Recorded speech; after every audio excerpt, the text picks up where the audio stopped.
What's going on? So a couple weeks ago, I reviewed the majority of the Conjuring universe films, and I finally decided to review the latest one, The Conjuring 3, The Devil Made Me Do It, or some people just call it now The Conjuring, The Devil Made Me Do It.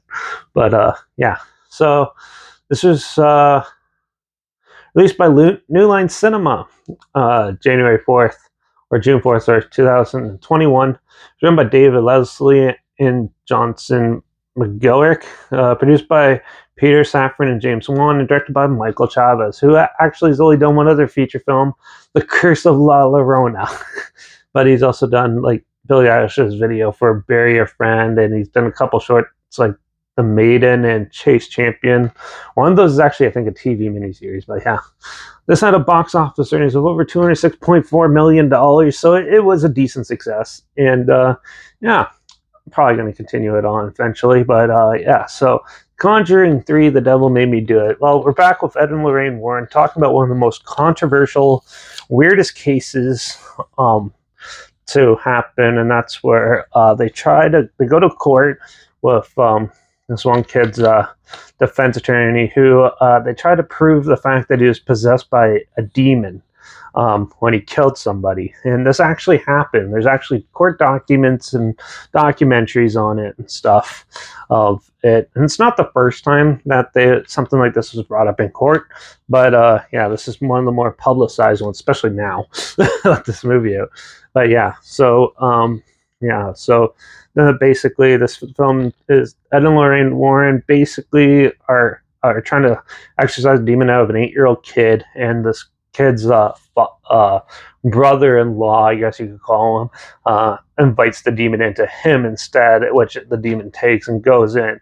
And then it's up to Ed and Lorraine Warren to get the demon out and prove that he was possessed by a demon in court, but also find out the origins of why the demon's there and that. I really thought this one was an interesting way to go for The Conjuring, because like they could have just did another haunted house type movie, which was getting cliche at the time. Like The Conjuring was groundbreaking, but then The Conjuring 2 came out, which was like, I thought it was equally as good, but yeah, they kind of proved that whole scenario over there. If you look deep enough, the people who lived in the Mansfield haunting or whatever it is, where in England actually admitted to making it all up. So it kind of all falls apart after that. But yeah, this one, though, was a unique direction because it's definitely one of the more unique cases. And I know not a lot of people hate this movie for some reason, but to me, this is more like the exorcism of Emily Rose sort of style, where you have like a court going on and them talking about it and that. And yeah, the opening for this film is so well done and crazy and very climactic. You think it was like the climax scene of the movie. It was really well put together. I really liked that.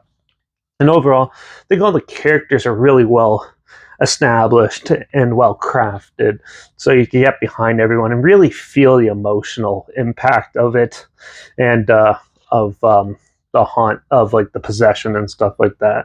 They really try to make it something a little different than any other possession type of film, which is good. And yeah, they really try to enhance the scares and make this one has it a little more subtle and stuff. Like they do have a lot of stupid jump scares where it's just like somebody just like appears really quick in frame or something. But yeah, and then like the overall climax of the film and stuff I thought was a little bit of a drag. They really they try to prove it was like witchcraft and stuff and that, which was like a odd explanation, but overall it's still a fun, entertaining horror film, and you get to see some pretty cool stuff and different things that you wouldn't expect in the Conjuring films. And I really enjoyed that because they're starting to get like kind of similar and stuff. And this one really gravitated to something different, and I really enjoyed that. I still think it's a really good movie. I don't think it's as good as the first two, but it's just below it, just because of how dumb the ending seemed and stuff, and the climax scene. But the first like 3/4 of the film was really well done, and I really enjoyed it, and I like these movies. So this is definitely one. I don't I think a lot of people is different than what they're expecting. Where with me, I went in thinking like, oh, it's going to be like the Exorcism of Emily Rose, which it sort of is, but maybe on a little tamer scale. But overall, I still think this film is a good watchable popcorn horror flick and stuff. If you like the Conjuring films, you probably like this movie and stuff, and especially like Exorcism, Emily Rose, and things like that. So, but if you're just looking for like a haunted house jump scare film festival, this is not it. So, but yeah, if you're looking for something different, this is a good entry, I thought. Pretty good for a third film. So, I'm going to give The Conjuring 3, The Devil Made Me Do It, a 3.5 out of 5. It's good. It just needs I wish the ending was a little bit, and they kind of added a little silly stuff in between. But overall, it's still not as bad as the first Annabelle or even Annabelle Comes Home or anything like that. This one still stands as a good Conjuring piece. So, yeah. But with that, you can either find it on Netflix, it's on Prime, and also if I can, I'll try to find a place where you can watch it for free online. I'll link it down below, but if I can, I'll link the trailer down below so you can check it out. If for some reason you haven't seen it yet or don't know what I'm talking about, that's down there. Also, while you're down there, make sure you check out my Instagram. That's where I always post clips of films I'm going to review and feature on my stories. You have the film title hashtag, the subgenre film and hashtag, so you're aware of it. Also, my Letterbox is down below, Derek P Reviews. That's where I post my first star rating after watching the films. And I have Twitter now, so that's down there too, at reviews_Derek. So follow me on on some of those platforms, and stay with the channel, like this video, share it so more people aware of it. Comment your opinions of the film down below if you have any, and also if you have any, let me know what your favorite Conjuring film is in the franchise, or any of the Conjuring movies and stuff.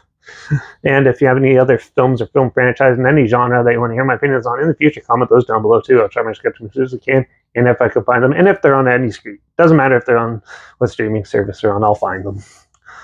Also, let me know if you want me to do the Curse of La Llorona sometime, because that's the only one I haven't done yet, but I think I'll be doing it soon. But if you want it sooner than later, let me know down below too. Make sure you subscribe. Hopefully find something weird, obscure, and odd that you never thought of checking out together. Also, so you hear my opinions on popular films that have come out like this, classic films, and reviews on other things as well. And don't forget to ring that bell because, well, we're going to go into shitty shark movie territory because we're going to talk about Megalodon Rising in the next review. One of those silly films from this. It's been a while since I did one of those, so make sure you tune in for that. And yeah, watch out for all those demonically possessed kids saving their girlfriends, brothers, and I guess I'll see you all in the next review. So until then, cheers.